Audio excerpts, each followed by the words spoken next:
and welcome back to Scribe's Top 10 Help Centers Done Right. I don't know why I said that so slow.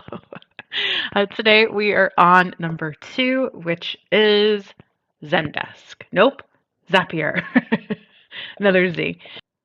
I've opened another tab, so let's jump right in.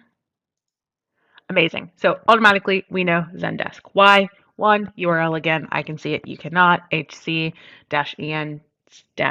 so typically that's Zendesk setup. Also, this is another, looks like New Amsterdam, I want to say. But that's typical Zendesk template that was recreated and made to fit Zapier's brand. This is what I mentioned last time as well with the popular searches. I love this aspect because it's something that you can update on your own. It could be popular searches, but also you can be smart with it as well. So it could be a popular search, but also if you have a new feature that you know that just came out, maybe it's not technically a popular search yet, but it is one that you know is going to get a lot of traffic. So you can actually just put it there so that people can just go straight to the article rather than having to search for it. But also really big blocks. Love the custom CSS. It makes it very Zapier, right? Like it looks very in brand.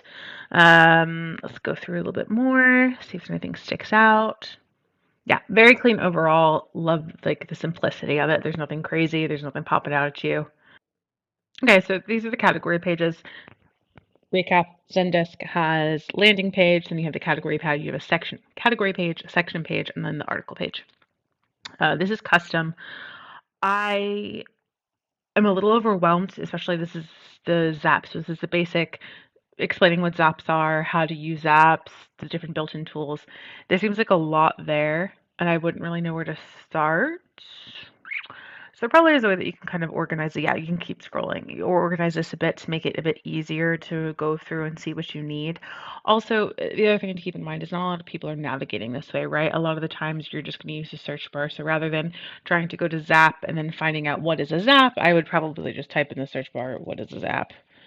What is a Zap? Right? And then I could just go straight to that article rather than having to navigate my way through. But it's always nice to kind of just tighten up those category pages because if you do have someone who's navigating, if they're lost or they can't find something via the actual search bar, it just cleans it up for them. So this is just their basic article template. Oh, I love the CSS in these callout boxes. Again, very in brand. They're using icons that are, I'm familiar with Zapier and what their icons look like within the tool, so that's really nice. Um, always, always be asking for that feedback, so it's great that they still have that.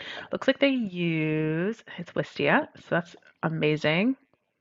Ah, scared me. That was very loud. Videos are so clean. It's very clear. Um, it doesn't seem too difficult. Like it's okay. What is a Zap? Let me explain how do you do it and work through it. Right? Zaps can be very easy when if you're not familiar with the tool. So that's can be very easy to build, but it also has the technical side. But this kind of takes away that scariness if there's any technicality to it. But the person's talking very slow. Um, it's very clear, just in general. I'd probably shorten it a bit. Again, I know it's always important just to make things a bit longer, just in case of your audience who's watching it. It could always be English as a second language. But I would probably make it a bit shorter just so that there's not a lot of skipping around. But also you have the option of speed, right? And that's always important, especially with Wistia. You can leave this option and then they can make it 2 speed and they can kind of just breeze through it while they're trying to learn the steps that need to take. Uh, it's the day of short attention spans, so we're always figuring out how to make things quicker. I'm just looking at the search bar as well, just to see if they're just using. Sometimes, especially with Zendesk, the search is. It could be great. It could not be, depending on how articles are titled. So sometimes people have things like Algolia or third-party extension tools. I'm trying to see what they have.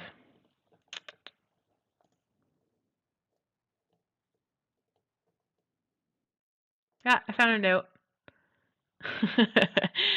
HBS files with Zendesk, but there's a note that's public. I'm not sure exactly, but I assume it's, yeah. the source code sometimes very difficult when you're trying to make it work for you. So I understand whoever wrote that note. Okay, well, yeah, couldn't find anything. We're gonna say good job on your search bar Zendesk. That worked really well. Overall, though, I feel like this is a really great example of the possibilities that you have within Zendesk and what things you can add that maybe necessarily aren't as obvious. Popular searches being one of them, right?